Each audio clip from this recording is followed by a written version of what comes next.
Hi, this is Emma from My Family Votes. Today we're going to go over how to quickly check your voter registration status. We'll be using Philadelphia's official election-related website, philadelphiavotes.com. It's up year-round and has just about everything you need to find information about elections in Philly. It's run by the Office of the Philadelphia City Commissioners. On the left-hand side, you'll see the date for the next election, which is May 21st. May 21st is known as a municipal primary because we'll mostly be voting for local officials. Polls open at 7 a.m. and close at 8 p.m. If you're in line to vote at 7:59 p.m., yes, that is cutting it close. But if you're in line to vote at 7:59 p.m., by law, you are allowed to vote on a machine. You should not be turned away. We're going to spend most of our time in this video on the Voters tab. Although you can register to vote online, the deadline to register or make changes to your registration has passed. It was April 22nd. So if you've moved and you're registered in Philly, but you didn't re-register under your new address, you simply just go back to your old poll and vote, and then re-register after the election. Voter ID. You are not required to show ID unless this is your first time voting at this division, otherwise known as a precinct. So, to be clear, in Pennsylvania, you are not required to show ID unless this is your first time voting at this voting precinct. That means folks who have moved or who are new voters must show some form of ID. And that could be anything from a current utility bill to a bank statement. It does not have to be photo ID. Now, to check your registration status, you just simply click check my registration status. So if you're not sure of your registration status, like if you made a change or you're new or you want to check your party, you simply come to this page.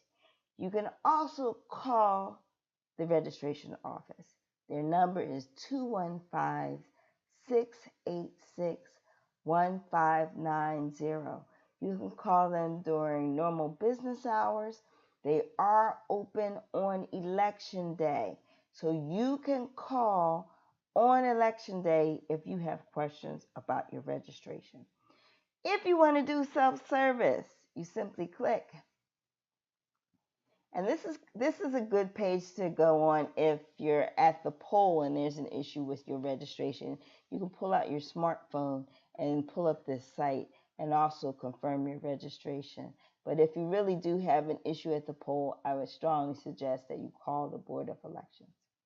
So if you're on the self-service page, first you'll notice it says Department of State. This is the Pennsylvania Department of State, and they house the large database that contains all of the voter registrations for all Pennsylvania registrants. You can check two ways. One is using your Pennsylvania driver's license or your PennDOT ID, which a lot of Pennsylvanians call our non-driver's licenses.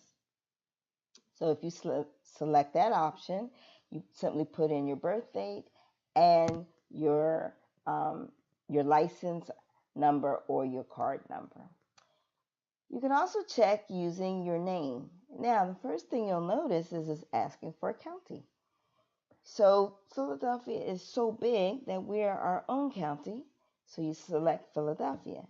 You put in your zip code and your name. Now on this screen, less is best. So what I mean by that is if your name is hyphenated or it has an apostrophe, try it without any punctuation and then see if your registration information comes up. If not, try it a different way. If it still doesn't come up, call that number. All right. So if you are successful and everything um, is is is a-okay with your registration, it'll come up. A screen will come up showing your information. So this is a redacted screen because this is an actual registration. So redacted, we know that means that the important information is blacked out. So right here would be your name, your date of birth. It'll show you what county you're registered to vote in. So Philadelphia County. Then your status. If it's active or inactive, you're a-okay. So active means you vote enough that you're an active voter. You're considered an active voter by the state. If you vote kind of rarely, it may say inactive. Inactive means, yeah, you're still registered to vote, but the state is recognizing you as somebody who doesn't vote that much. So if it says inactive, all you have to do is show up at your precinct or your division, as they're called in Philadelphia, and vote. And then you're instantly changed and your status changes to active. It's that simple.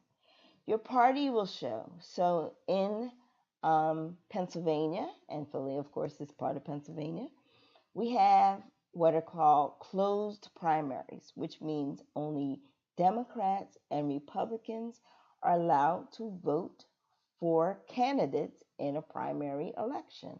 And May 21st, again, is a primary. So if it says anything other than Democratic or Republican Party, you are allowed to vote on ballot questions, which we will talk about later, but you cannot vote for a candidate. After the election, you can change to a party if you so choose, and then that way you can vote for candidates in the election. Now, below that, it says your voting districts for the upcoming election. This is actually incorrect. This is actually for a different election, and the state has not changed their screen, and I will report that after I finish recording. But what you will see is your United States congressional district. You'll see your state Senate district and your state House district. Now, these are the districts for this particular voter. It's all dependent on what part of the city you live in, so yours may look quite different. Your ward and division are actually that's what determines what precinct you vote in, and we're going to go over that a little bit later. Right here would be the ward and division, and your polling place will show here. This is the polling place for this particular voter based on where they live. It will also show if your polling place is wheelchair accessible. If it is not, call the Board of Elections and they will instruct you in how to vote if your polling place is not wheelchair accessible. Please watch our other videos on what you will see in the poll. We'll show you what a sample ballot will look like, and also we will have a video to show you on how you can tell who's running. So thank you for watching our video, and remember to vote on May 21st.